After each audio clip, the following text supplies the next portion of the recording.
New year ആയിട്ട് എല്ലാവരും ഊട്ടി മൂന്നാറും കൊടൈക്കനാലൊക്കെ പോകുമ്പോൾ നമ്മൾ ഒരു വെറൈറ്റിക്ക് നെല്ലിയാമ്പതി പിടിച്ചു, ഒന്നും നോക്കിയില്ല. അപ്പോൾ വെറുതെ അവിടെ ബ്ലോക്കിൽ പെട്ട് നിൽക്കണ്ടല്ലോ, നമുക്ക് നല്ല പ്രകൃതി രമണീയമായ സ്ഥലത്തേക്ക് പോകാമെന്ന് വെച്ച് ഇറങ്ങി പുറപ്പെട്ട സമയം അത്ര അങ്ങോട്ട് ശരിയായിരുന്നില്ല. നമുക്ക് ഫോറസ്റ്റിലോട്ട് കയറാൻ പറ്റിയിരുന്നില്ല. നമ്മളൊരു 3 മണിക്ക് ശേഷം വന്നിരുന്നത്, 3 മണി വരെ ഉള്ളൂ കേട്ടോ. പിന്നെ രാവിലെ 7 മണിക്ക് തുറക്കുള്ളൂ പറഞ്ഞു. അപ്പം നമ്മൾ നേരെ ഒരു ഹോം സ്റ്റേ ഒക്കെ നോക്കി.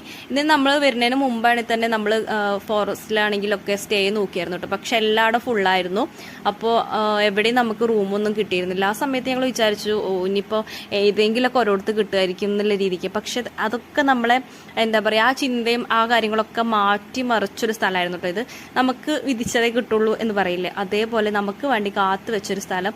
അത് നല്ലൊരു അറ്റ്മോസ്ഫിയർ ആയിരുന്നു കേട്ടോ. നമ്മൾ വന്ന സമയമാണെങ്കിൽ ഒരു 3 മണിക്ക് ശേഷം ആയതുകൊണ്ട് ഒരു 4-4:30 ആയിട്ടുണ്ട്. അപ്പോൾ നല്ല രസമുണ്ടായിരുന്നു, നല്ല കാറ്റുണ്ടായിരുന്നു. അതും പാടത്തിൻ്റെ ഒരു സെൻട്രലായിട്ടായിരുന്നു നമ്മുടെ സ്റ്റേ ഉണ്ടായിരുന്നത്. പിന്നെ നമ്മൾ ഈ ഭാഗത്തൊക്കെ നമ്മളിങ്ങനെ നോക്കിയപ്പോൾ ഓക്കെ കുഴപ്പമില്ല എന്നില്ലായിരുന്നു. പക്ഷേ ഇതിനകത്തങ്ങോട്ടാണ് കയറി കഴിഞ്ഞപ്പോൾ ഭയങ്കര ഒരു പീസ്ഫുൾ ആയിട്ടുള്ള ഒരു അന്തരീക്ഷമായിരുന്നു കേട്ടോ. നല്ല രസമായിരുന്നു. നല്ല പൂക്കളും ചെടികളും പാടം, ചുറ്റും പാടം, നല്ല കാറ്റ്, നല്ല രസമുണ്ടായിരുന്നു കേട്ടോ. മലകളും ഒക്കെ. അപ്പോൾ നമ്മുടെ റൂം ചേട്ടൻ കാണിച്ചു തരികയാണ്. ബേ ഉണ്ട് കൂടെ. അപ്പോൾ ഞങ്ങൾക്ക് ഒരു റൂമാണ്, എല്ലാവരും കൂടെ ഒരു റൂമിലാണ്.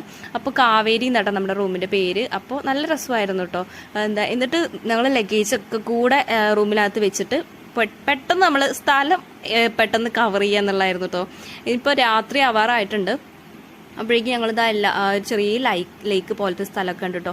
നല്ല രസം. ഇവിടെയൊക്കെ നമുക്കിങ്ങനെ ഇരിക്കുകയൊക്കെ ചെയ്യാം. എന്താ സൺസെറ്റ് കാണാം നമുക്ക് ഇവിടെ നിന്നിട്ട്. പിന്നെ കുട്ടികൾക്ക് കളിക്കാനുള്ള പാർക്ക് പോലത്തെ കുറേ ഐറ്റംസ് കൊണ്ടിട്ടുണ്ട്. പിന്നെ രാത്രിയാണെങ്കിലും DJ പരിപാടി, അതുപോലെ ക്യാമ്പ് ഫയർ അങ്ങനെയൊക്കെ സെറ്റ് ചെയ്തിട്ടുണ്ട് കേട്ടോ. പിന്നെ കുഞ്ഞു ഈ ലൈക്കിന് ഇതിനകത്ത് ഈ വെള്ളത്തിൻ്റെ സെൻറ്ററിലൊക്കെ ആയിട്ട് കുഞ്ഞു വീട് പോലെ ഉണ്ടാക്കി വെച്ചിട്ടുണ്ട്. അതിനകത്തൊക്കെ നമുക്ക് സ്റ്റേ ചെയ്യാം. പിന്നെ ട്രീ ഹൗസുകൾ ഉണ്ടായിരുന്നു. അതിനകത്തൊക്കെ നമുക്ക് എന്താ പറയുക, എക്സ്പ്ലോർ ചെയ്യാൻ പറ്റും എല്ലാതും. അപ്പോൾ നമുക്ക് നമ്മളിപ്പോൾ ഫാമിലി ആയിട്ടാണെങ്കിലും ഫ്രണ്ട്സ് ആയിട്ടാണെങ്കിലും ഒക്കെ വരികയാണെങ്കിലും ഫോട്ടോസ് എടുക്കാനാണെങ്കിലും റീൽസ് എടുക്കാനാണ്, അങ്ങനെയൊക്കെ കുറേ ചിന്തകളുണ്ടാവില്ല നമുക്ക്. അപ്പോൾ അതിനൊക്കെ പറ്റിയൊരു സ്ഥലമാണ് കേട്ടോ.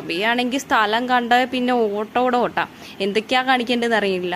പിന്നെ ഇവിടെ എന്ന് വെച്ചാൽ എല്ലാം കുഞ്ഞു മരങ്ങളാണ്. പിന്നെ നല്ല വെള്ളമുള്ള സ്ഥലമായതുകൊണ്ട് തന്നെ അതിനകത്തൊക്കെ കുറേ എന്താ പറയുക, മാവാണെങ്കിലൊക്കെ പൂത്തിട്ടുണ്ട്, കുഞ്ഞു മാവൊക്കെ പൂത്തിട്ടുണ്ട്. എനിക്ക് ഈ ഒരു ആംബിയൻസും അതുപോലെ ഇതൊക്കെ ഭയങ്കര ഇഷ്ടമായി.